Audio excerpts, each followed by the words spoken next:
Well, our music stopped.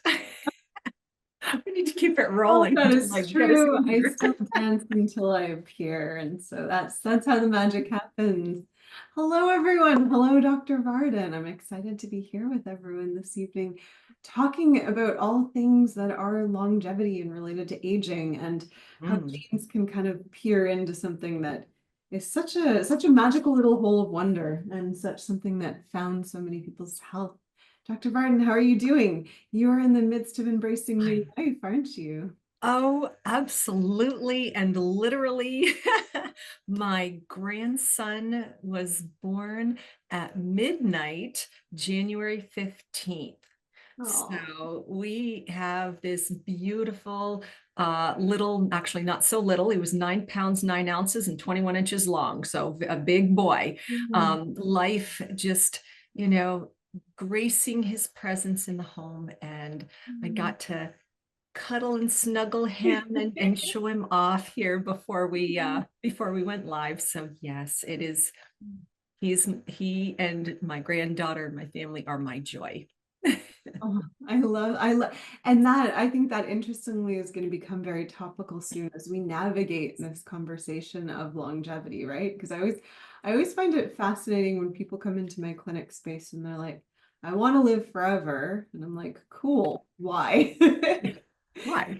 Why? Why? And I mean, 80% of the time it's well, sorry, actually no, 20% of the time it's kind of the answer of like, I'm a biohacker. I enjoy this process, but rarely is that the answer. Rarely is someone very much in love with the process of living forever. Usually it's to a different end. And so I think this evening, I hope we can explore what exactly is aging and longevity.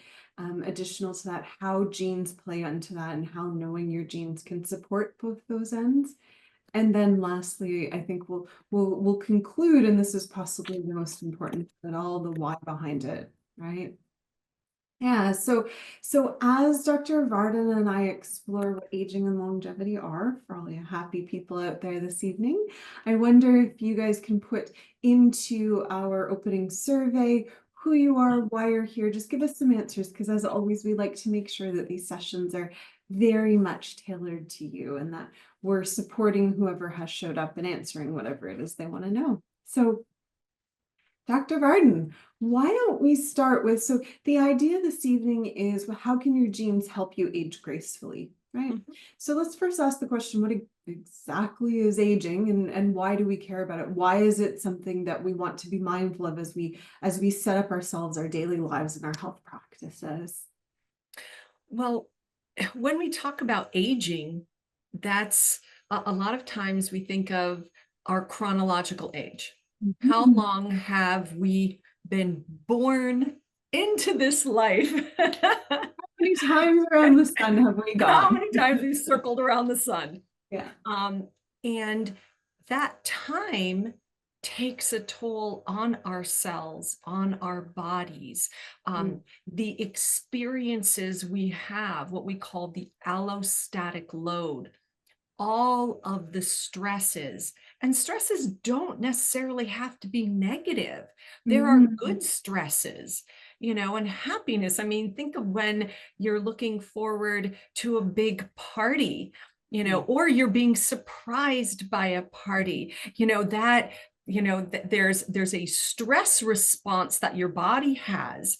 The noradrenaline, adrenaline rush that you get, or people who are skydiving or, skiing or doing things that excite them. They get that rush, that excitement. So these are stresses as well. But all of the things in this allostatic load, the physical stresses, Mhm. the mental, emotional, chemical, all of these things, they add up and they put pressure and stress Mhm. on our bodies, on our tissues, on our cells, on our mitochondria. So we're going from that macro to the micro, Mhm. and that takes a toll. Yeah. And it can show up through different things. And I know this is going to seem kind of superficial at first, but they're the most obvious things that we look at or that we see with aging. Mhm. wrinkles, Mhm. okay, graying of the hair. Yeah. All Yeah. right. So, there are things that we see, Yeah. and they are influenced by our genes, Mhm. okay? But they're also influenced by what we do, our lifestyle, our thoughts, our emotions, the way we handle that stress, the way the food we put in our body, the chemicals we are or are not exposed to Mhm. can speed up that aging or slow it down. And that's getting into more of the biological aging, Mhm. how our epigenetics, the way our genes are being expressed. There are many studies that have been done on identical twins. They have the exact same genetics, exact. And yet, And yet, there are differences in the way that, and not all of them, okay, but in ones that have been studied for this, that they look different. One looks older, is exhibiting signs or has disease, and problems where the other is not. So what's going on there? yeah. What's, you know, Yeah, and if you look at a lot of different studies that try to appreciate what contributes to aging, right? To the daily wear and tear. This is a theory of aging, right? It's the daily wear and tear that degrades some of these processes. How much did genes actually play into that? Did genes kind of found what tells us how long we're going to live, or is it other? And right now there's a few different numbers out there, but right now the medical community is kind of sitting around about 20% of the influence comes from genes in regards to just that lifespan, right? And the other 80% really sits within lifestyle, right? And if I don't, for the audience out there, if these numbers of 80 and 20 sound familiar, it's because when we think of cancer, how much of cancer is genetically driven, i.e., you have a gene in you that makes it more likely to have cancer, compared to a lifestyle contribution, the exact same numbers we're finding out, right? So approximately 20% of cancers are caused truly by an inborn gene or genes, right? And then 80% of causes sit within diet and lifestyle. Okay. So I want to make sure, I want you to hear two things to those listening tonight. I want you to hear two different things because it's two sides of the same coin. The first side is that you have a lot of control. There's a portion, there's a truth in saying 80% is up to you and only 20% is your genes. So you have a lot of control to an extent. Your genes don't matter. That is one true side of the coin. The other opposite true side of the coin, same object, different side, ladies and gentlemen. The other sign also says, because it is your diet and lifestyle, etc., that matter so much, and your genes inform those things, your genes are also vital to living in a healthy, happy way. They're also vital too, right? Do you get what I'm saying, Dr. Varden? Yeah, do you oh, agree? I know absolutely. you agree. That was a rhetorical question, but imagine if you got in here like, well, actually. No, absolutely. And, when we talk about longevity, okay, that word gets thrown around a lot. Yeah. And, it seems to be one of the biggest buzzwords now. It's that sexy word, oh, what, it's in Doesn't longevity, mean much anymore. Yeah. But aging, all of these things. And really, when you think about it and sit and contemplate it, what does it actually mean? Because we have to determine the meaning, not just what is splashed and said, okay, here's the definition of it, but what does it mean to each of us? I mean, so if we're talking about like the definition of longevity, it actually refers to the capacity to live significantly longer than the typical lifespan, especially in good health. Mhm. Okay, and there's the key. So, I mean, what fun is living a long time if you can't enjoy it? I mean, I remember being in a seminar before, and the person on the stage said, How many of you would like to live to 120 years old? Raise your hand. I'll tell you, not many did. And then he said, okay, what if you could live to 120, but feeling healthy, being able, to run around, play, have sex, eat foods, do the things that you did when you were in your 30s and 40s and 50s, be it Yeah. that you were relatively healthy at that time. I'll tell you what, a lot more hands went up. Yeah. And so this is where we have to understand what longevity means to us. And when we start talking about health span, because it really is the approach to extending not just lifespan, but the health thereof. Yeah. So, and that's the thing that we're going to be talking about tonight, and getting into the genes that are relevant and strategies to help have that. Yeah, and I think again, I really want to reinforce this point, right? There's going to be a lot of sensationalized articles that come out and say like, "Oh, we've discovered this gene that tells us how long you're going to live," right? At present, there's that doesn't exist. There's a lot of sensationalization around discoveries, but right now, while there's a few genes that we can associate with longer lifespan, so for example, FOXO3 that we run, right? There's not one thing that will say you will or will not live a long way, right? And so it really truly does boil back to, right? This is that 80-20 rule. 80% really truly sits in diet and lifestyle and how you live, right? That tends to be between those twins, right? So those twins that quite literally have the same genome, the biggest difference is how they're actually going about and living their life. And so that's where we really want to dive in this evening, not kind of getting lost in, do I have, my FOXO3, but more getting lost in, hey, if my genes for diet are suboptimal, am I addressing that? If my genes are suboptimal for sleep, am I addressing that, right? If I am depressed, independent of what my genes say, am I addressing that? Because those are the things that are going to not only chip away at your longevity, but they also just chip away at the why would you bother? Why would you bother if living to 120 if you're not going to enjoy the whole ride? Yeah. Yeah, so let's jump in there. Before we dive a bit deeper, I wonder right now if this is where we pull up, if the gods that be can pull up the answers to our survey, so we understand who's in our audience this evening and who we're talking to and how we can better focus some of this.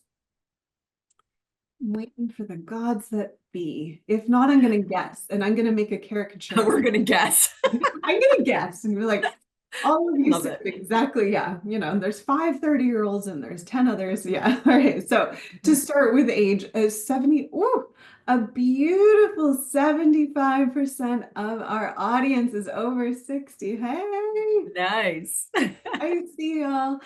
We do have a solid 4% with me between 30 and 40.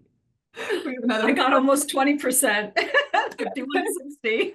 We have another 40%, or sorry, 4% that's 40 to 50. And then we have a solid 20% with Dr. Varden. So I adore that we have kind of those that are sitting in the beautiful golden years of their life that are being like, cool, I ain't done yet. How am I going to continue in a fun, playful way? Because I think Lou already mentioned in the chat, the goal is to be sexy and sassy until the end. And I love that. I love it. I love it. Anyone that wants to contribute to the sassy factor of this world, I support.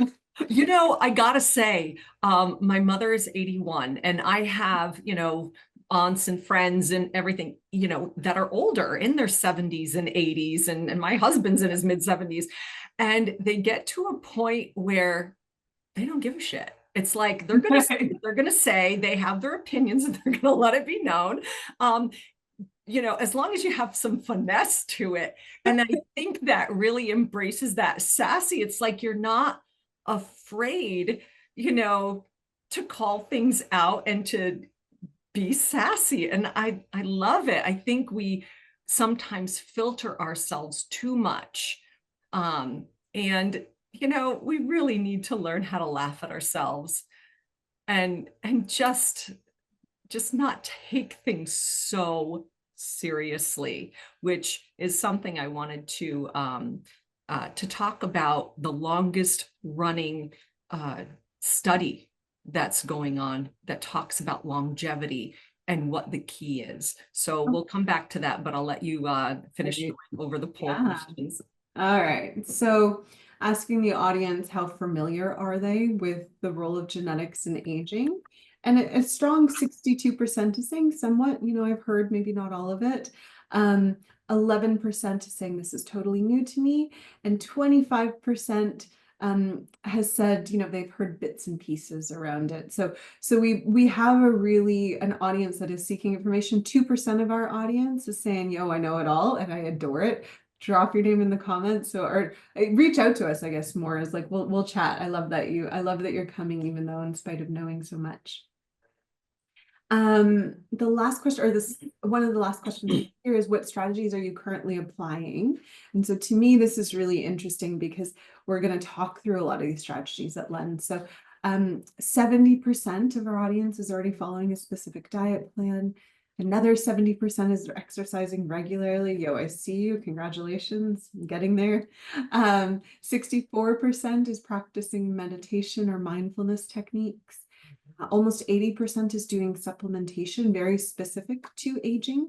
And then about 40% is consulting with healthcare providers. So we actually have a very wonderfully proactive audience here insofar as people who are very actively already tending this and really looking for that fine-tuning advice. So hopefully that's what we're able to offer this evening, Dr. Varden. Maybe we focus a little bit more on the fine-tuning of that sort of thing. Okay. And I want to make a comment here because well, I know I'm jumping ahead some, but it does work into that third question. But if you don't mind, I'd like to jump in on that fourth question, which asks about what area of your longevity journey are you most interested in improving? Because I think that really looks into why people are here tonight, what they are looking for. So, here we've got evenly about 10% for diet, nutrition, exercise, both, tailored, personalized to the genetics, managing inflammation and stress, almost 20%, but overwhelmingly, almost 40% people are saying preventing chronic disease. And then about 30% saying enhancing mental clarity and resilience. But I want to say something on that, is that in preventing chronic disease, how do you do that? That seems like such a broad, nebulous idea. I mean, there's so many diseases out there. There's so many chronic issues. How do we handle that all? We don't want to focus on, just Alzheimer's or cancer or, you name it. When we really start unpacking that and teasing it out, when you think about the strategies to prevent these chronic diseases, it honestly comes down to very foundational things. Diet and exercise. That mental clarity, but the ability for stress management, finding your purpose. You do those things, you don't have to focus or worry about, I've got to prevent this chronic disease. Embrace and enjoy the process of working these foundations, utilizing and leveraging the personalization of knowing your genetics and how to do that. Everything else kind of works out downstream. So, I mean, it beautifully wraps all of this together, because we can't just focus on diet and nutrition and forget about exercise. No, we need the muscles. We need, for longevity, especially as we age, we need that lean muscle mass. So we need to have the exercise. We want the mobility, and that helps with the brain, movement, dancing, So again, it's opening up the perspective and putting together the pieces that it's a systems biology. Yeah. It's all connected. Yeah. Yeah. No. Okay. I guess we're done. We can That's it. go. So knowing that this audience, right, is very well educated, shout out, love it. Knowing that they're very well educated, right? How do Dr. Varden, when someone walks into your practice and they say, hey, actually, I'm sitting around 65. I'm doing pretty a-okay. I eat pretty well. I, I sleep okay enough. And, my stress is moderate. I'm kind of in that, I'm shifting into a different phase of my life. Like, where does your head go? Where do you start with someone who's already doing pretty well when you want to talk through longevity? Where does your head go from a practical perspective? Let's jump into it, right into our audience where they're sitting at. Where do you start with these people? I ask them, what do you want? What are your goals? Really, I mean, what is it that you want to achieve? Why are you sitting here in front of me? They need to be clear on that. And some of them are. Some of them are not. Some of them have, well, I just want to be healthy and optimize my health. Well, what does that look like for you? Let's be specific, because how will we know when we've attained it if you don't really know? If you don't have these benchmarks and say, okay, I'm going to use me as an example. I've got grandchildren. We've established that they are young, not quite 2 years old, and the other one, not even a week old. I want to be able to sit down on the floor with them, play with toys, and get back up. Not 5 minutes from when I want to get back up, but immediately. So I have to think to myself, what do I want? Okay, so that's a very specific thing. So what do I need to be able to do that? Well, first of all, I have to see, can I do that right now? If not, why not? And then, okay, what do I need to do that? Well, I need to have muscle strength. I need to have some mobility. I want to make sure I'm not, aching and, yeah, again, hard to do that. If I have extra weight that makes it difficult, for movement or adjustments, well, looking at, my diet, nutrition, I mean, like the whole package, and then we can start zoning in. But it's more than just having them clarify what it is they want. So that way, again, so we have benchmarks. So as we are going through the program, we can say, have we achieved this? I mean, it's a very clear thing, and I can say yes or no if I can get up off the floor in 3 seconds or less. Okay, that's either a yes or a no. So that's easily known to be achieved. But it's more so than just that. I like to know why. When they tell me their goals, when they tell me what they want to do, then I say, okay, why? Why do you want to do that? What motivates you to have those goals, to be able to do those things? Why do you want to live to 100, 120? I mean, yeah, it's wonderful to be able to do, lots of things, to have that lifespan with Healthspan, but why? What are you going to do? And that is really important for them to have the clarity of their purpose. Because without purpose, then the motivation isn't really there. That passion isn't really there. So coming back to me, using me as an example, one of my driving purposes are my grandchildren. I want to play with them. I want to interact with them. I want to see them grow. I want to be an active participant in their lives. Mm. So in order for me to do that, and that is a big, strong motivator, okay, for me to stay healthy, for me to be able to do those things, for me to be able to go hiking and camping with them and play sports with them and, you know, do those things. Or I was telling you guys before we started the webinar, when you're watching a toddler who's quite fast now, and say you've got a glass of water on the table that she can now reach, and you can't get up off the floor very well, you could have a mess, broken glass, and everything else if you can't get up and stop her or move it quickly. So it's not just about the fun, it's about protection. If I'm babysitting or if I'm watching her, I need to be able to handle those things. Yeah. So. Yeah. Yeah. No, and I think understanding the why that will get you out of bed in the morning and doing some things that can be uncomfortable becomes really important, right? Because if we know, for example, so we know several things that across all populations will contribute to longer, healthier lives.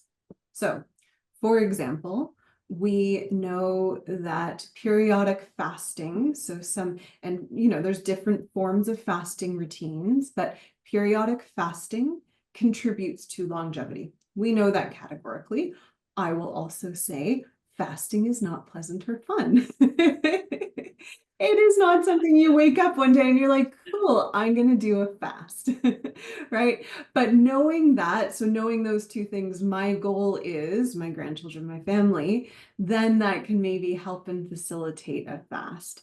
Let's talk through, Dr. Varden, some other things that may be a little bit more uncomfortable, but we know as scientists, as clinicians, that categorically contribute to health and wellness. So fasting is one. Do you maybe want to talk about either like a heat stress or cold stress or some of the good stresses we know that can contribute to longevity?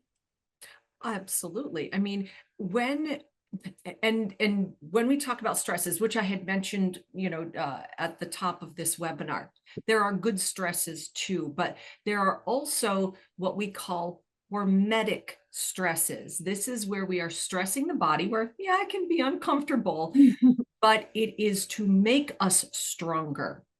Okay. And fasting is one. Okay. Another one, actually, which you have already alluded to, is heat. Okay. Saunas, whether it be a red light sauna or doing a regular type of sauna where you pour the water over the stones and it's getting that sweat going. Okay. For many reasons, this is very beneficial because it actually increases the heat shock proteins in the body and allows for cellular clearance, repair, but also that sweating. We want to get the toxins out. Yeah. We want to clear our bodies, open the pores, make our skin better. Okay. And then on the flip side of that, and generally you'd want to pair them, cold exposure. So, some people going to extreme like the Wim Hof technique, in ice baths and everything else, which not pleasant. And I will say, let's even take that back to something that's a little bit more accessible, cold showers. All right. So generally what I do is after I take a nice hot shower, the last, right before I end, I turn it to as cold as it can go. Huh, yeah. And then you're like, Yeah. okay. And I have my clients do that. And actually what it does is it will stress the body and help to build the brown fat. And this works with the UCP1 gene, that thermal regulation. We are making the mitochondria and the cells stressed and at the ready. They become complacent. and we want to wake them up and go, be ready, give me energy when I need it. Okay. So it's catching them off guard and having you do that. And I mean, it doesn't even have to be that long at first, whether it's 5 seconds, 10 seconds, build up until it's about a minute. And yeah, you'll probably be swearing at me under your breath while you're doing it, but give it a few days and then it's not so bad. And it's like, oh, okay, it's refreshing. So, And one thing I would offer, so I've been working in this space for 5 or 6 years now. I have a few years under my belt. And across all of the genetic studies that I've seen of different people, it's numbering in the thousands right now. I couldn't put a more specific number, but it's up there. I've seen a lot of people's genomes. I've counseled a lot of people on their genomes. And what Dr. Varden right now is talking about is supporting detox. So not necessarily direct detox measures insofar as supporting glutathione directly, but it's supporting kind of the after of all of that. So after your body has gone through some of the liver, the kidney detox, right? How do you actually get those offending agents out? It is sweating. It is moving lymphatic systems. Why am I bringing this back to genes? Because over the thousands and thousands and thousands of people, whatever that number appears to be that I've seen, most people do not have exceptionally strong detox genes. Okay. Does that mean you're not detoxing? No. But what it does mean is that you're not great at internally cleaning your body.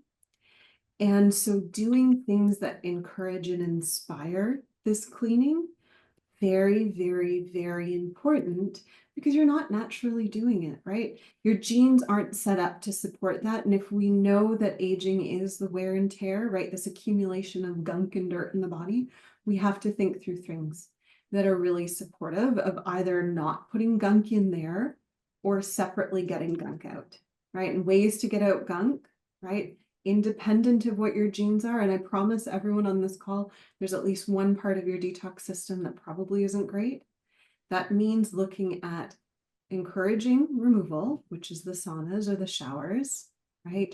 Or as well, things like fasting, right? Work with a healthcare provider, work with a doctor, but you have to think about ways that encourage that cleaning up of the body, okay? Because that is kind of part of the magic here, right? There's not one thing, there's not this one magic bullet. It's several little things that we can be doing, right?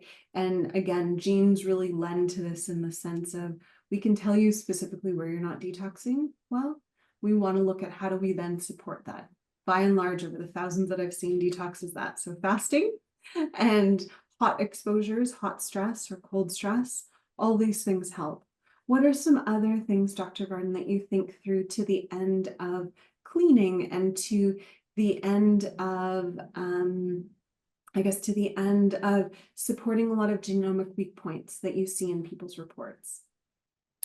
well, you really nailed a lot of it when you talked about the detoxification pathways, because that really is our body's way. And I know this is like Captain Obvious, removing the toxins from our body. Or gunk. I like the word gunk. The gunk, yes, because it's that gunk, okay, but not just that, but just the regular metabolic waste of our cells. So when think of like when we go out to the store, we buy groceries, we buy items that we need, we bring them into the house. So that's like bringing in the nutrients from our food into the cells, into our house, okay?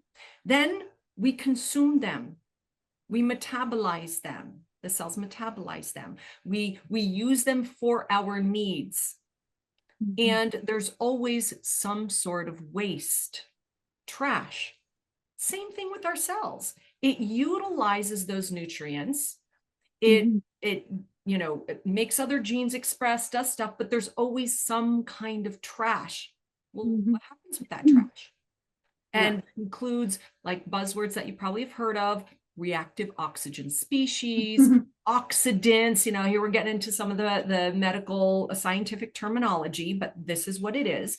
Okay. So that's the trash. Well, that is what ends up aging the cells and damaging the mitochondria, the cells, henceforth the tissue, and why we see the aging.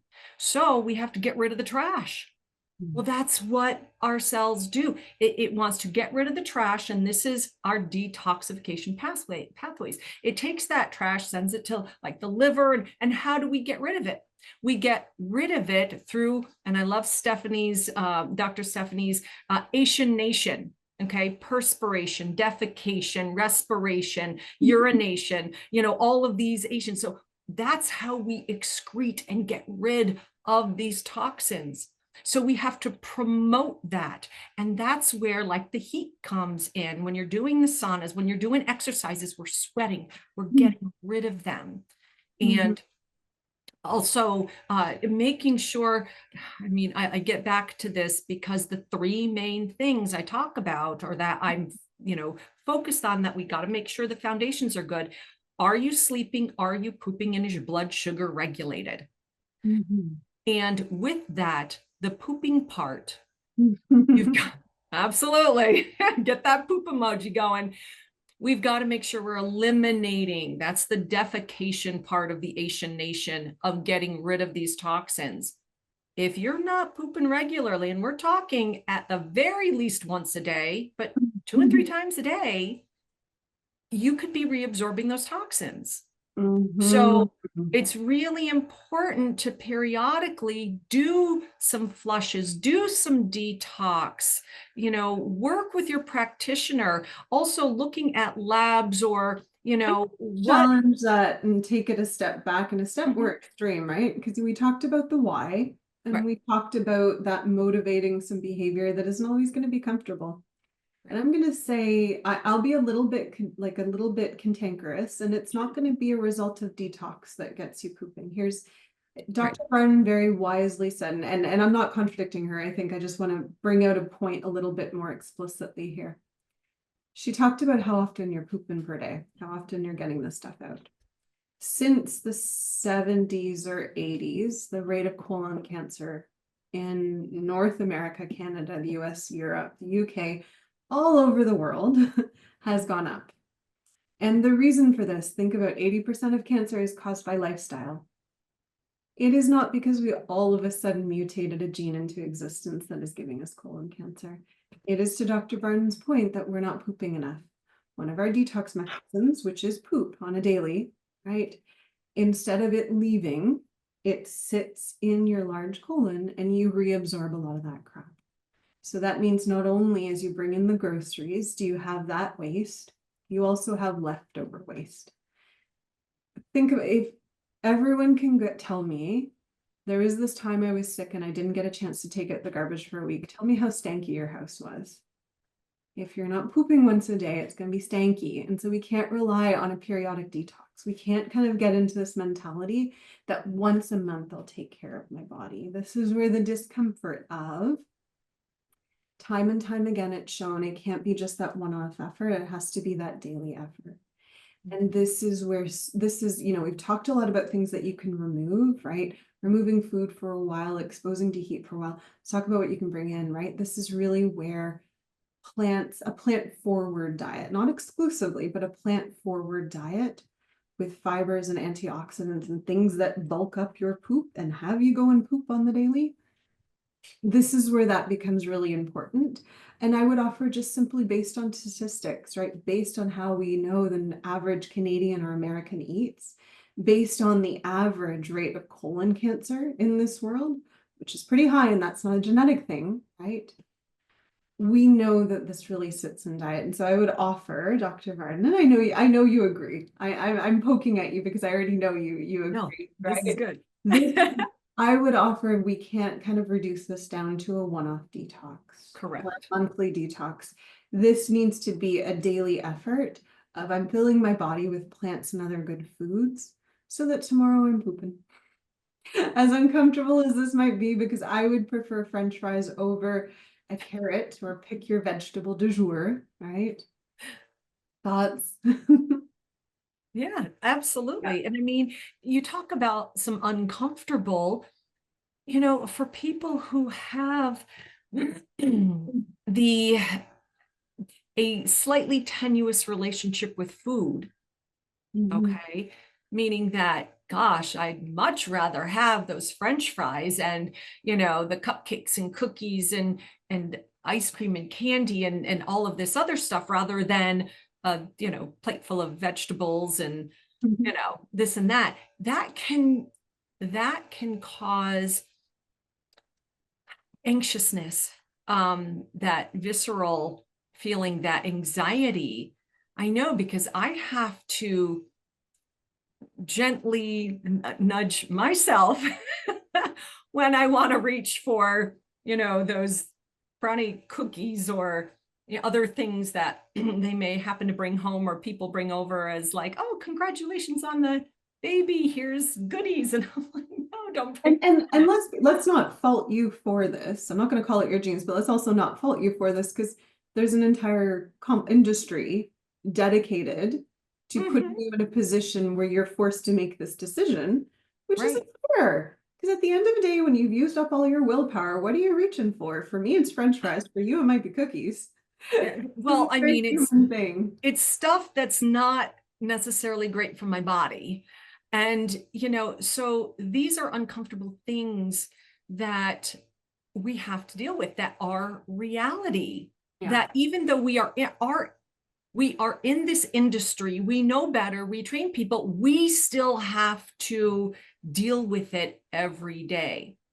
And getting back to the pooping part and detoxification, this is just everyday detoxification. Your body is constantly detoxing and you have to be pooping. And this is above and beyond a therapeutic detox, which I think is good to do periodically under the advisement and guidance of a practitioner who knows what they're doing. But you shouldn't be doing any kind of detox protocol unless you are pooping first, unless your lymphatics are flowing and draining. Otherwise, you're just going to be reabsorbing and you're going to be having Herxheimer reactions and problems, and it's just a mess. That's why it's very good to work with someone, but just on a regular, normal basis, moving your body. That's what makes the lymphatics flow, is exercise, because that's what pumps it and moves it. I personally go on my rebounder. It's just a mini trampoline. I do that 10 minutes every morning. And my granddaughter loves to come on and she stands, because I have the little bar. So she holds on to that and she'll bounce with me, or she'll sit as I'm bouncing and her little butt will be bouncing and she'll be giggling away. And that bonding time, that here she is seeing me exercise, I'm doing the exercise, but we're having time together. So I'm getting those endorphins and the oxytocin of doing that, and that bonding time. So you can do these things and make it not so painful to have to work out and do these things. Make them fun, make them enjoyable. Yeah. So, oh, something that I said that I was going to mention earlier, before we did the poll questions. I Mhm. had mentioned about the longest running uh, study on Mhm. longevity. It's a study by Harvard University, and Dr. Robert Waldinger is head of this Harvard study. Mhm. And they found that the number one thing that was for longevity wasn't diet, wasn't the exercise. I mean, yes, those were important, but the number one thing was the quality of your relationships. Mhm. Mhm. So when we think about longevity, when we think about aging gracefully, having that health span, cultivating the relationships that you have, it doesn't have to be a lot, even if Mhm. it's just a few, but having them very strong. Very, very important. And I've listened, there was a wonderful podcast, Drew Prowett, I was listening to last week. I forgot the doctor's name. Brilliant guy, does a lot of research, but they have been doing research into longevity, and they were finding actually his grandfather, who's in his 90s, one of the ways that actually, I think it was on his 100th birthday, he went to Japan and spent time with him and asked him, what do you do? What makes you be so healthy, at this age? One of the first things that he said, I don't stress. I let things roll off my back. Mm. Stress is a killer, guys. If you are able to handle that, if you are able to find techniques to lessen your stress. Remember, I talked about hormetic stress, or allopathic load, that those stresses, all the stresses, physical, chemical, emotional, all of these. If we can lower that, that makes life so much more enjoyable. But that was a major thing. Another thing was like the green tea. And of course, there's wonderful aspects, of compounds that are in green tea, the EGCG, these antioxidants. Remember, we talked about oxidants, these reactive oxygen species that age our cells. We want to remove those. So those compounds through green tea and other foods allow for that. So that was just a major thing. And that beautiful golden thread through all of these longevity studies and people who live a long time, that's a major thing. Yeah. Yeah. I think as I reflect on people in my practice and people in my life who are older and in a healthy, happy way older, I'm going to be very specific about that population. Two things become common, right? And I think relationship is a really important one. But I would also offer, especially given the demographic of this evening's meeting, one thing I see pretty consistent amongst those that are 80 plus and happy and healthy, they have a friend, family, social group that spans many different generations.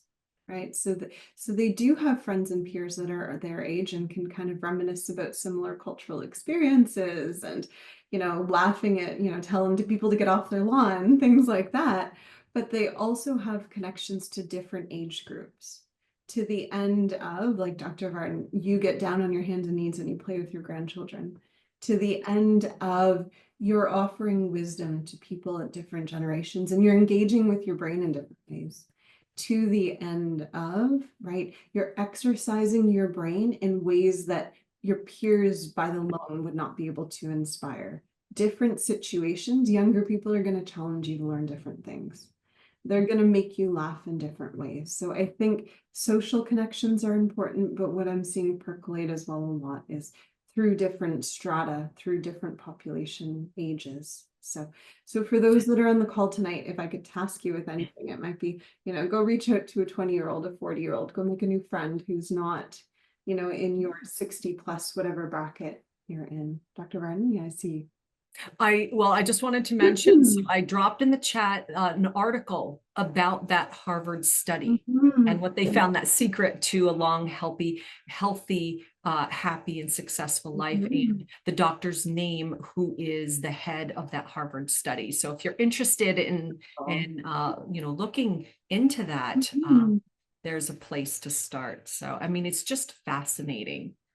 So, and when we think about the genes, okay, because here we are, a DNA company,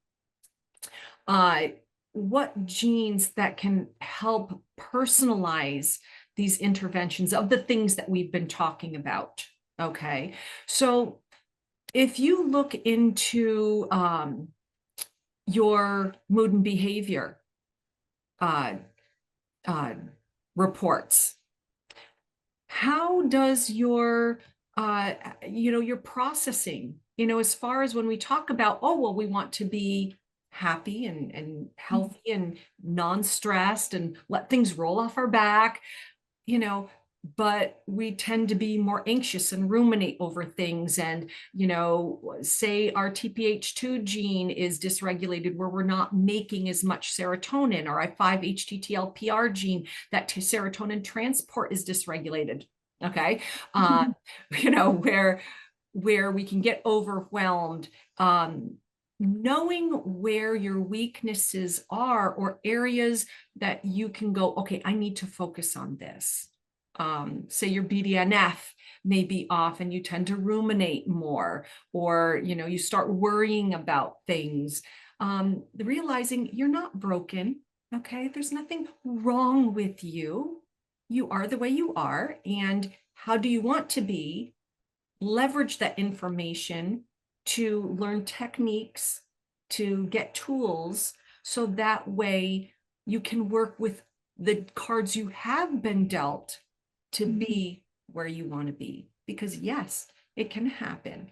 I actually have the short version of my 5-HTTL-PR. It's like I can get overwhelmed. I can be distracted very easily.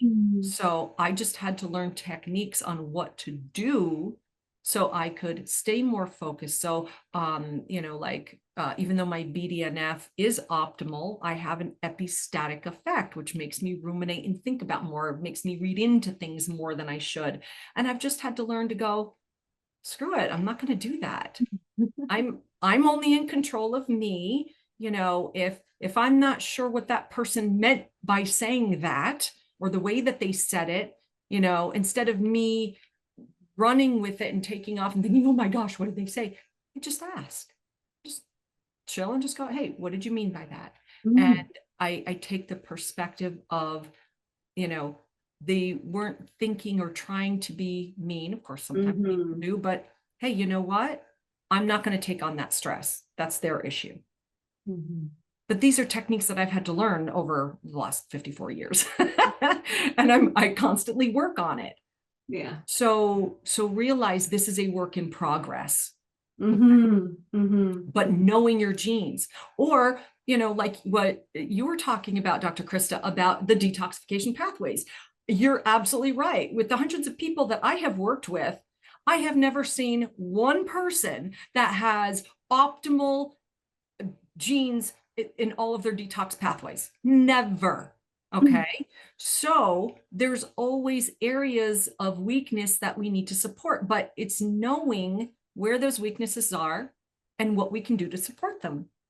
And that's where the personalization comes in. So if you're looking at your anti-inflammatory reports, so your detox pathways of your glutathione conjugation pathway, your methylation pathway, your antioxidation, because that works with your mitochondria. Hard to do your exercises and have the motivation to do these things if you have no energy.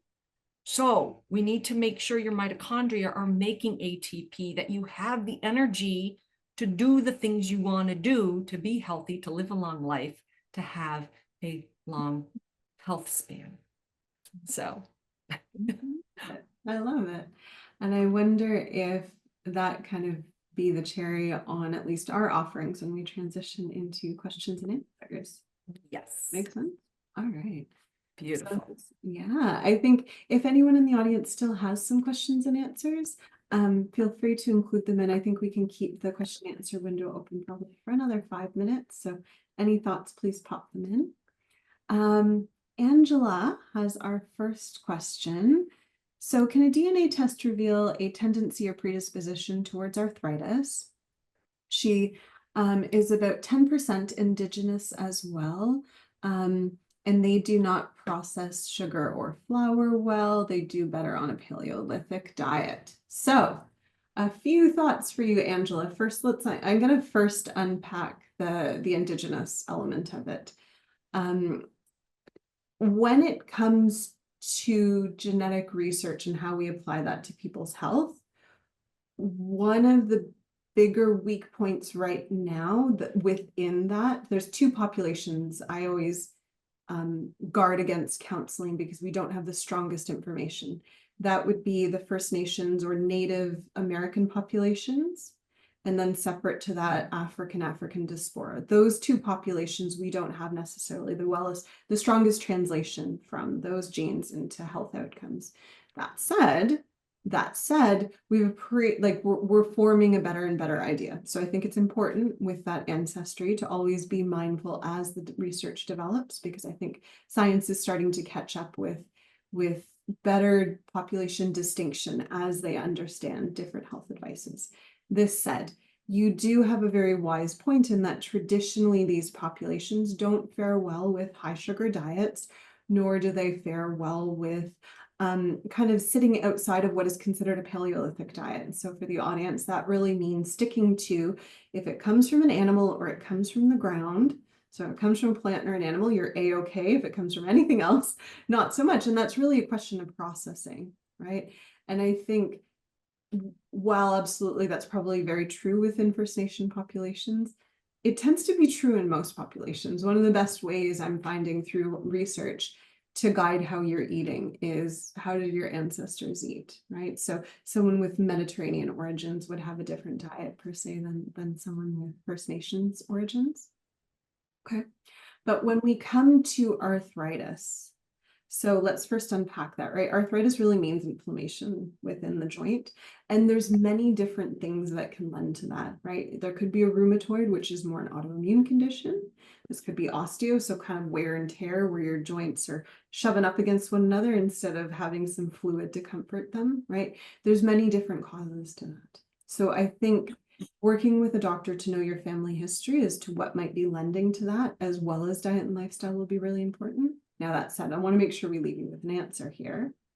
When we think about, be it kind of a wear and tear thing, or be it an arthritis thing, right? We have to think about common factors, common things that can lend to both, that can lead to both, okay?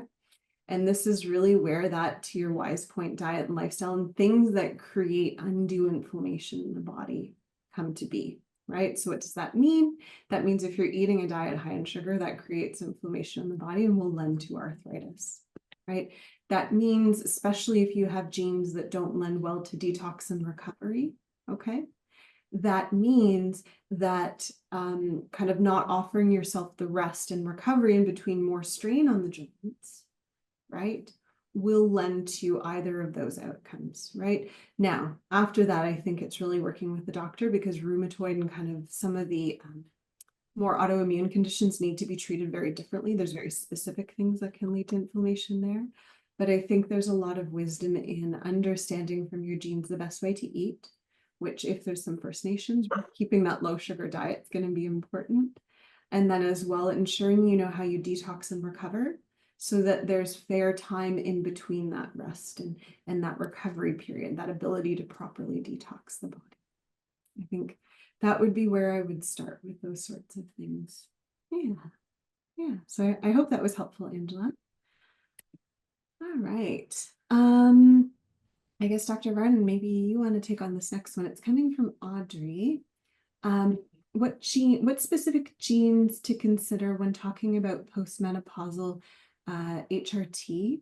Okay, so I guess I love that Audrey's raised this. I think this is an important point when we talk about, in particular, for women and longevity. So the idea of once women have gone into menopause, so there's a lack of estrogen and a few other hormones, right? What do you need to consider from a genetic perspective before considering a regime of supplemental hormones? So be that HRT, or I would even offer BHRT. Those are bioidentical. Clinically speaking, they have better outcomes than HRT, except for very few circumstances. So Dr. Varden, what genes are you considering when someone comes in and says, BHRT, what should I do? Well, I definitely would take a look at your hormones report if you have done your DNA 360 test. This has a whole suite of genes that actually give you that picture of your sex hormone pathway. So actually, there's a bunch that affect your estrogen, if taking progesterone, testosterone, because in your sex hormone pathway, we start with progesterone. Well, I mean, it does have pregnenolone, but I mean, in the chart and for the genes that we report, we start with progesterone, and then we look at the gene, the CYP17A1. So this is CYP17A1. This is what converts progesterone into testosterone. How fast are you doing that? Okay, because that can dictate how much testosterone you will have. But then there are other genes that give information on the different pathways that testosterone can take. How well is it cleared? These are your glucuronidation genes, like the UGT gene. So that we've got the UGT2B17, 2B15, and the CYP3A4. Those three together help to understand how quickly we're clearing the testosterone out of our system. Because again, that will give us an idea about what's our concentration going to be, how high are our levels going to be. Another one is the SRD5A2. This is tells us how quickly testosterone converts to dihydrotestosterone. And you're like, okay, what's the difference between the two? Well, the difference between the two is dihydrotestosterone is 3 to 5 times more potent than testosterone itself. It's like testosterone on steroids. So how well do you do that? Because that also can indicate on, muscle growth, how long or how easily you may put on muscle mass, how long you may keep it, after maybe not exercising as much. All of those play a factor. Also, how well do you bind testosterone to the receptor? It's the AR, okay, androgen receptor, because that also says, okay, how well am I utilizing the testosterone that's in my system for those cells, okay, for whatever the job is that it has to be done. How good is that? Then there's also the CYP19A1. So this is the aromatase gene. And you're probably thinking, what's that? That is the gene that converts testosterone to estrogen. And yes, testosterone turns into estrogen. And how quickly are you doing that? All right. So that right there really works into getting some ideas on, okay, when we're talking about progesterone, the conversion into testosterone, where is that going and how quickly does it turn into estrogen or, the estradiol?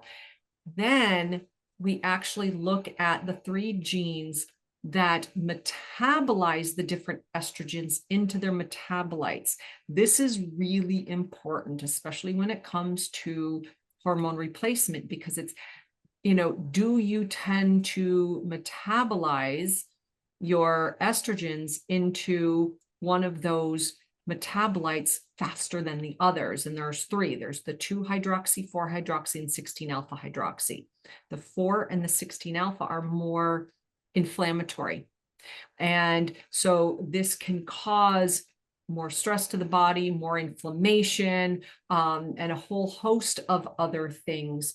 And so if I happen to make more, genetically speaking, I convert more estrogen into the 4-hydroxyestrone.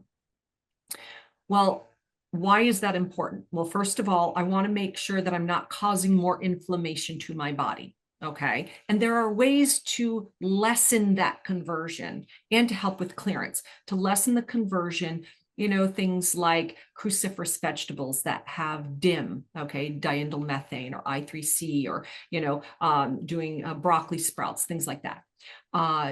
But also the conversion. So the 4-hydroxyestrone and 2 need to be methylated. If it's not methylated, it can turn into a quinone and actually cause DNA damage. We don't want that. So I have to make sure that my methylation pathway is supported and doing its job. I know it's like all of a sudden this very complex situation, but these are the things that we look at.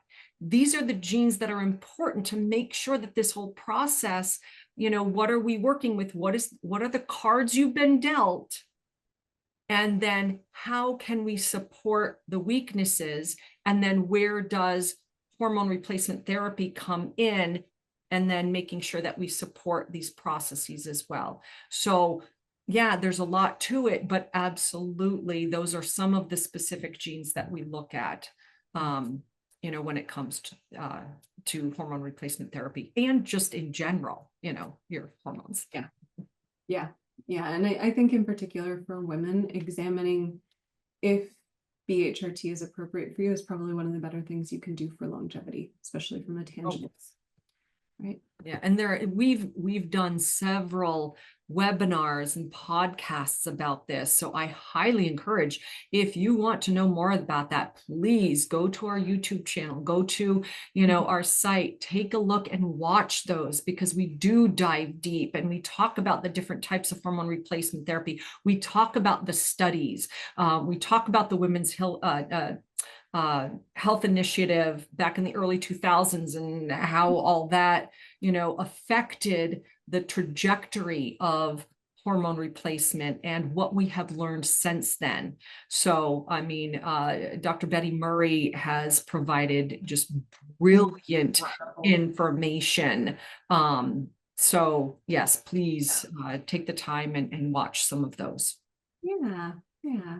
I love it. And maybe the powers that be can toss within the chat a few of the recommendations there, as well as just for our audience's awareness. I think we're going to be doing we'll be doing some webinar series in the coming year that's focused specifically on BHRT amongst a few other things. So we'll make sure to advertise that so you can all join. Okay. The next question we have here is from Dirk, and this hits like a passion within me, and kind of as I sit in the healthcare space and especially see people effectively trying to buy their way to longevity, and are they investing money wisely or not? And so Dirk's question in sum and substance is saying, we all know that diet and lifestyle is kind of the gold standard of longevity, right? If there's nothing else wrong with you, that's the best way to go about it. He said, that said, right, there's a lot of different products out there that are advertised as the fountain of youth, as the thing that can give you that life. So there's things like red light therapy, there's PEMF, there's microcurrents, there's molecular hydrogen, there's nitric oxide.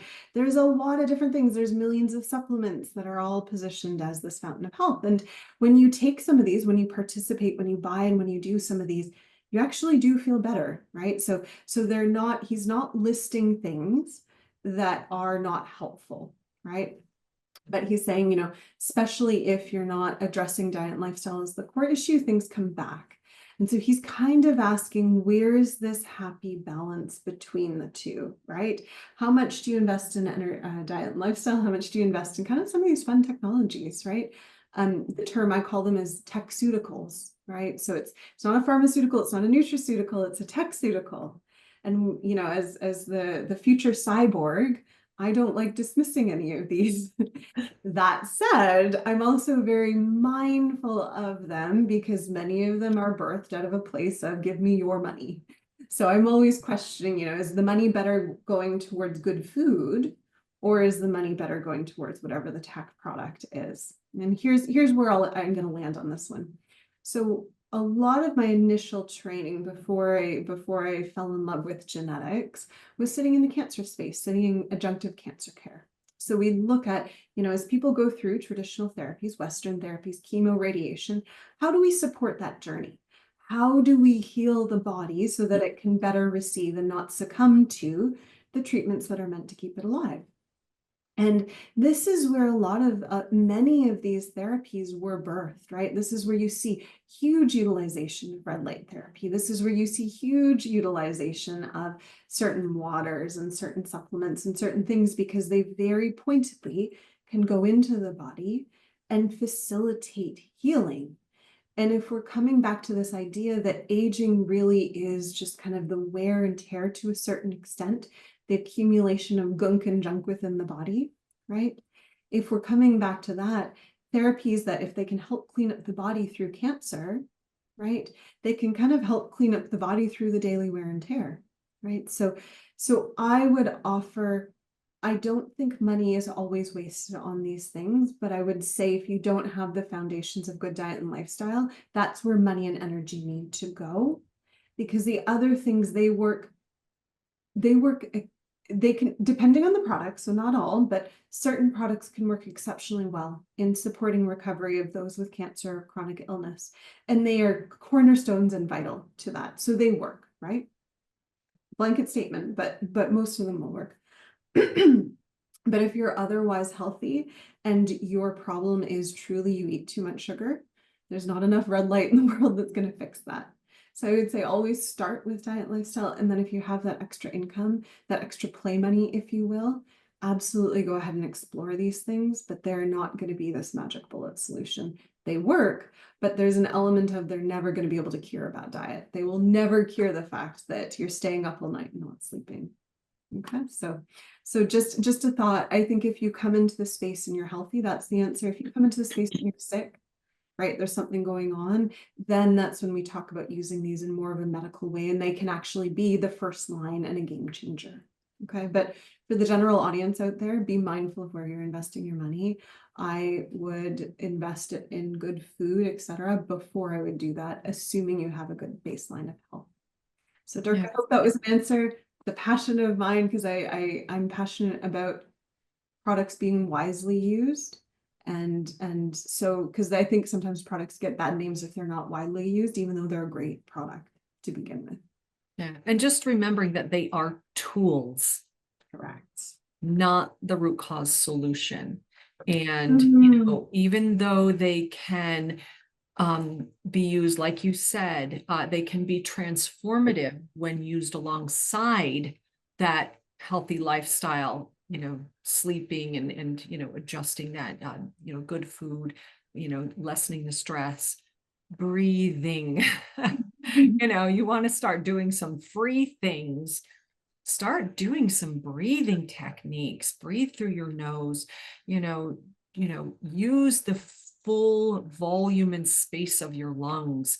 It's amazing the regenerative powers of, really focusing your breath and being conscious about it. So, I mean, because I totally get what you're saying, and I'm right there with you. I mean, I love the toys and all of these wonderful things, but that's why I work on those foundations first. Are you sleeping? Are you pooping? Is your blood sugar regulated? Let's clean up the terrain first. Let's, clear those muddy waters. And then once we get that stabilized, if there's still some other things, then let's start pulling in, some of these little biohacking tools, some of these fun things, and see how else we can turn those dials and optimize. But definitely, yeah, clean your soil and your terrain first. So, All right. So Diana has the next question, Dr. Varden. I love And I already know you love this one. Can stress cause inflammation in the body? No. not at all. Not at all. I actually said this phrase earlier in this webinar: stress is a killer. Yeah. And absolutely, yes, it is. Stress can cause inflammation in the body. Exclamation point, underline, bold, mic drop. Okay.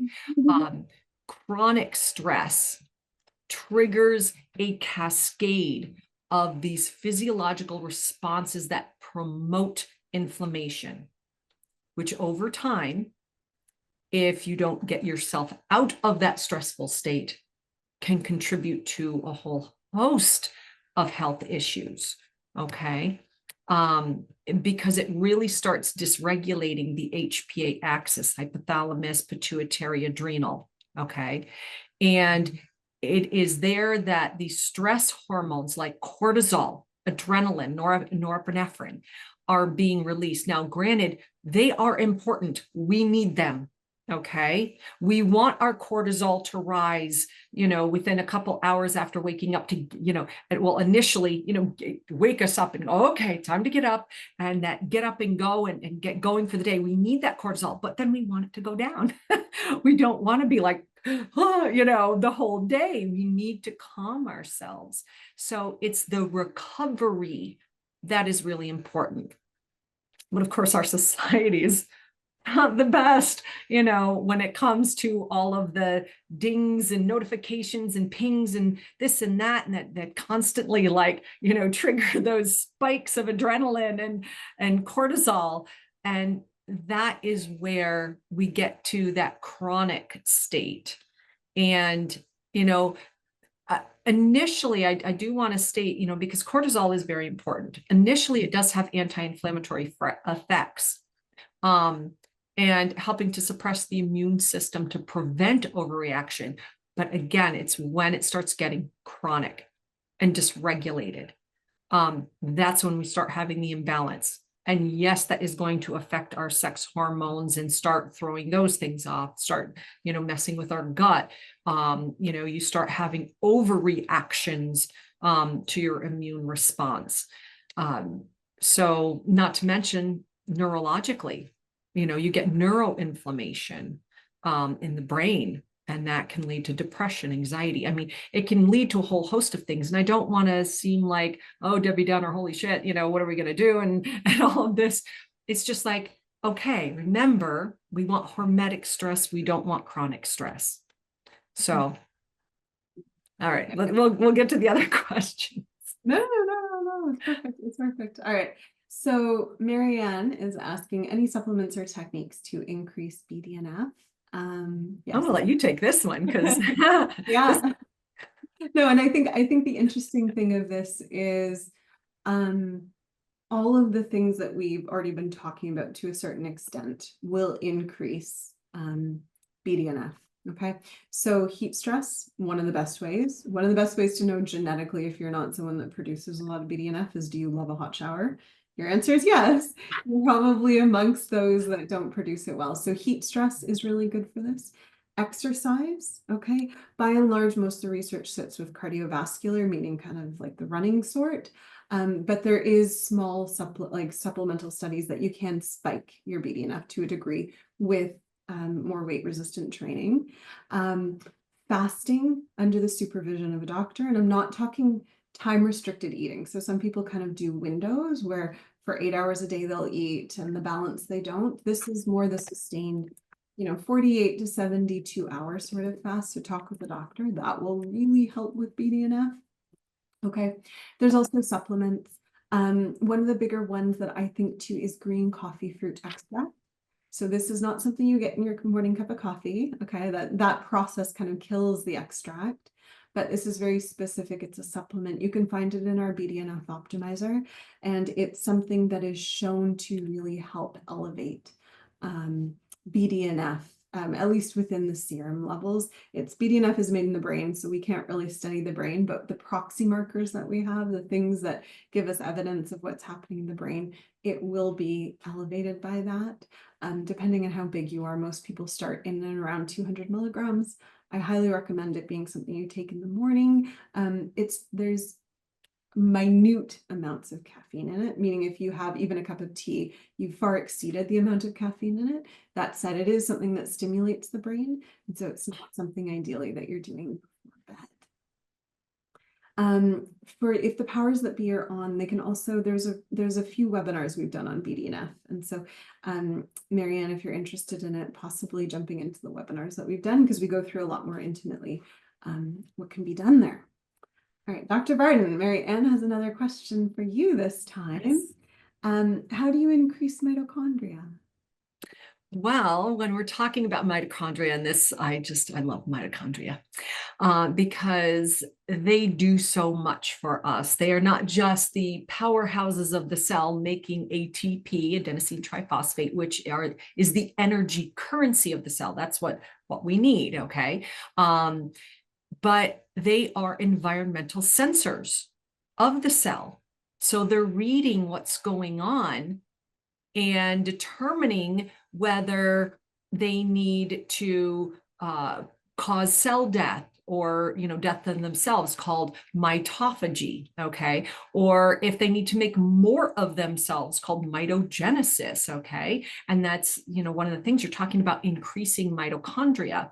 So here, one of the things that mitogenesis, that word I was talking about, that refers to the process of mitochondrial biogenesis, the creation of new mitochondria within the cells. Very important process for maintaining cellular energy production, especially in response to increased energy demands or environmental stressors. Remember, I said that it's an environmental sensor, because mitochondria will also trigger inflammation if that is necessary.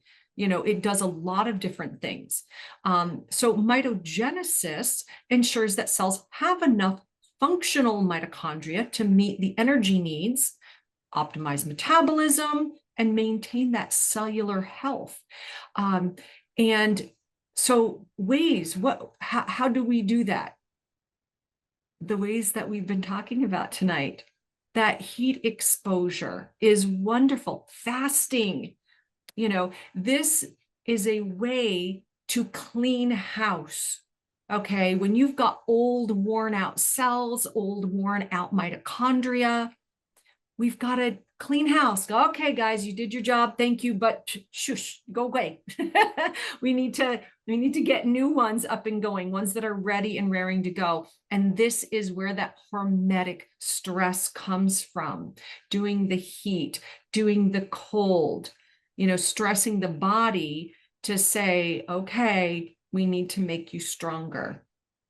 With food, there's even some supplements that can be helpful, when you're talking about, actually some of the things that Dr. Krista has already talked about, but other things like resveratrol, that's been studied. It activates what they call sirtuins in the AMPK pathways that are associated with mitochondrial biogenesis. Carnitine, that helps to transport fatty acids into mitochondria for energy production. Alpha lipoic acid, this enhances mitochondrial energy production, reduces oxidative stress. There's other ones like PQQ, NAC, these things, they help to support the mitochondria. Of course, find these things in foods first. Always lean into your foods first, but these are the compounds that have been studied and shown to help with mitochondrial health and functioning. And of course, it's always good to make sure that you are removing the toxins from the cells that can damage the mitochondria. And this is where your antioxidation pathway, the SOD2, the superoxide dismutase 2, and the GPX, glutathione peroxidase genes that we look at in your anti-inflammation reports. This works in the mitochondria. It takes these oxidants and converts them into hydrogen peroxide, breaks it down into oxygen and water, works with the glutathione conjugation pathway and gets it out there. It takes the trash out. So we are not damaging the mitochondria or the cells. So that's a quick and dirty aspect of mitochondria health and biogenesis. There we go. I love it. So Lisa has our next question. It's a little bit divergent, but I'm happy to run with it. So Lisa is asking, do we know a cause for very low elastane 1? And I'll get in a second to what exactly that is. Is there a way to increase it?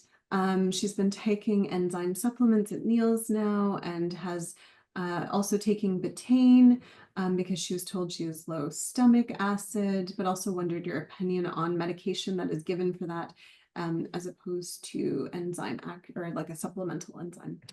So elastane is a something that will come out in fecal matter, and it's a way of kind of assessing, to an extent, pancreatic function, and namely how is pancreas offering enzymes to the body, enzymes that go about digesting our food. So when you're seeing lower amounts in the stool, it's suggestive that something funky is going on in pancreas, and we need to know why.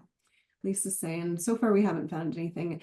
And Lisa, I'd need to see, like, I won't be able to Sherlock this because there's many different reasons. It can be celiac disease, it can be diabetes, it can be a nutritional deficiency, it can be a peripheral inflammatory disease that just is kind of finally impacting pancreas. It can be something like some calcification or some other issues within the ducts of the pancreas, or heaven forbid, even a pancreatic cancer, right? It's difficult to work that up. There's many different reasons. And so I think that's kind of where a more trained clinician or skilled diagnostician would come in and review that. Okay. To the question though of like, what can you do about it? So a few thoughts just based on what you've said. First thing, so typically what is prescribed for this, if you're truly at a point where a doctor's concerned, is I forget what it's called. I think it's for something adjacent to that, and it's really just pancreatic enzyme replacement therapy. So maybe it's PERT instead of perf. And this is the idea that that enzyme will help you digest your carbohydrates, your proteins, and your fats. And so it will give you the amylases, the proteases, and the lipases. Those digest those three categories. Typically that's a pharmaceutical that's trademarked those certain proportions and demonstrated, here's the efficacy. Can supplements stand in place of that? Typically, like, depends on the supplement, but typically they're not going to be as highly concentrated and they won't necessarily have that similar research. But they will also sometimes have a wider spectrum of digestive agents in there. So often supplements will have things like bromelain, ginger, and other things that help support the digestion process outside of just offering the brute force of enzymes. So that's one thing to consider. If you're taking betaine, I like to talk about this often with people. Betaine comes with it is a donor of methyl to the body. So especially if you're taking in high doses, it's really, really, really important that you understand your COMT presentation, your methylation presentations. Because if you're taking this in high doses and you're not someone that methylates well, this can be problematic for you. So this is where I would say, again, supplements, while they can serve a purpose, they need to be overseen by a doctor, right? The doctor has to go, are you at the point of pancreatic insufficiency where it truly does need to be a medication with higher levels of this? Or is it appropriate for lower levels through supplements, as well as is betaine appropriate for your genes, appropriate for your well-being? Because if there's stress in your pancreas, which it sounds like there is, we don't want to be further stressing that by either not enough enzymes or separate to that enzymes that are making, betaine that might be making things a bit worse for you. So I'd really encourage speaking with your clinician, speaking with your doctor, and diving a little bit deeper.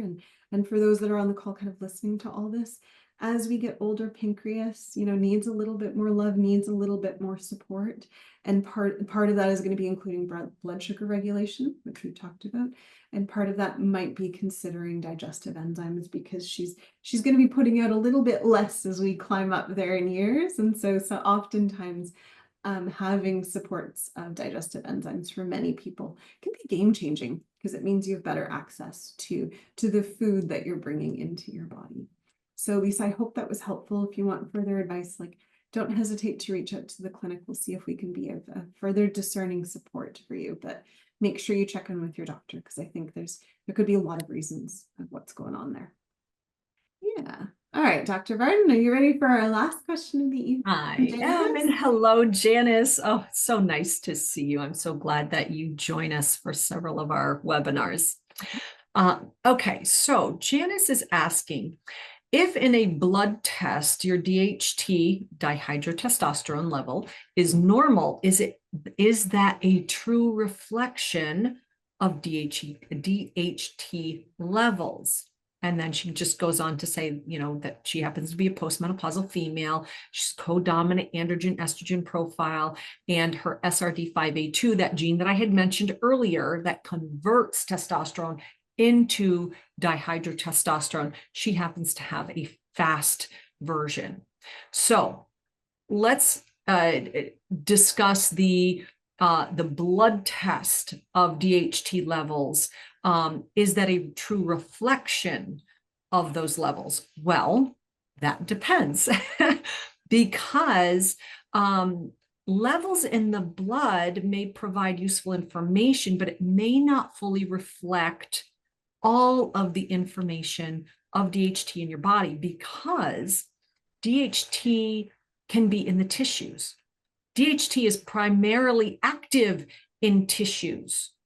It is locally synthesized in tissues like skin, hair, reproductive organs, okay? So blood tests measuring the circulating levels of DHT may not reflect the tissue-specific concentrations or the activity going on.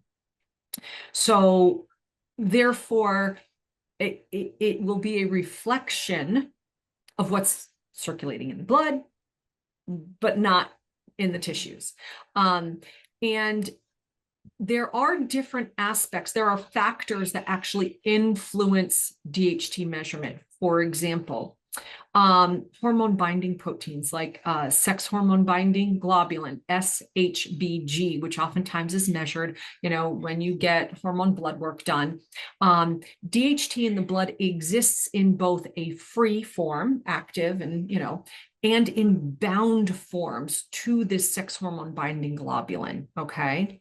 And normal DHT levels can be accompanied by high levels of this binding protein, which can reduce the bioavailability of DHT. I know this can kind of get a little confusing very quickly, but this is the nuances of what's going on. And this also works with like the testosterone and other sex hormones that, you can have them in the blood, but this is why they measure like, free testosterone or the bound, because if it's bound, it can't make use of it. Okay.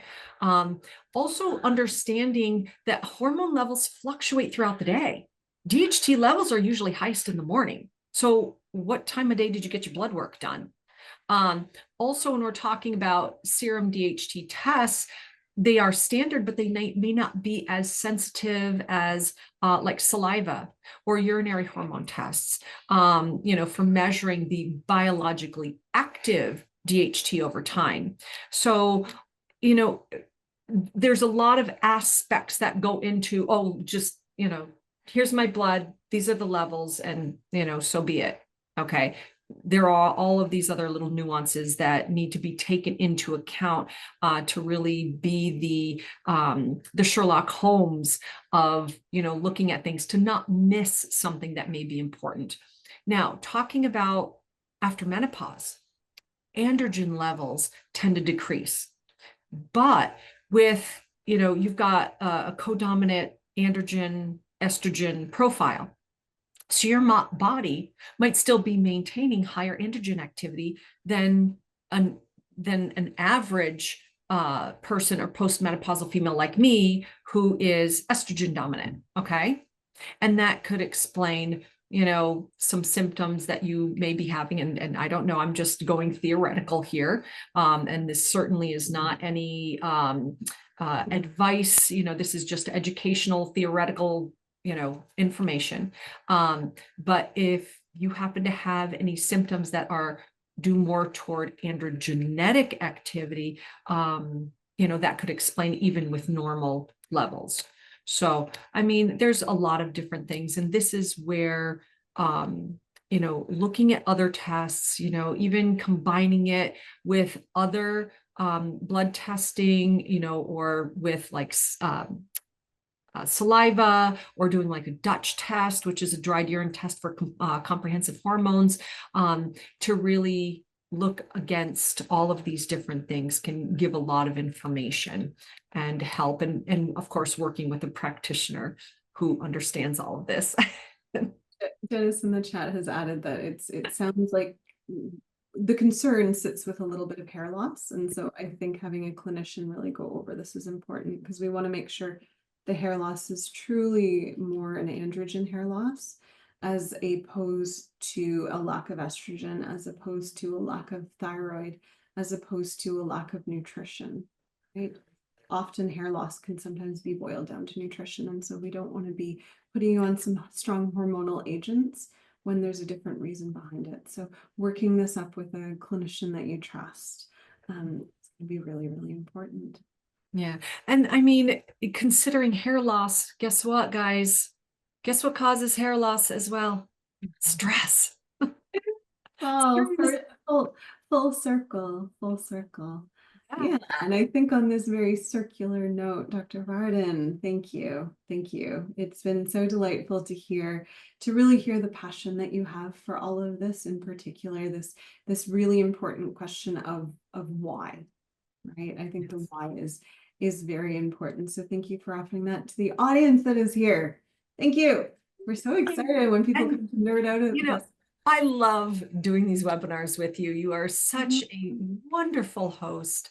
I love our discussions, our banter even, and just the brilliance that you bring to the table. The education, the experience that you offer our audience, just invaluable. And I really hope that everyone here tonight is walking away with at least one pearl of information.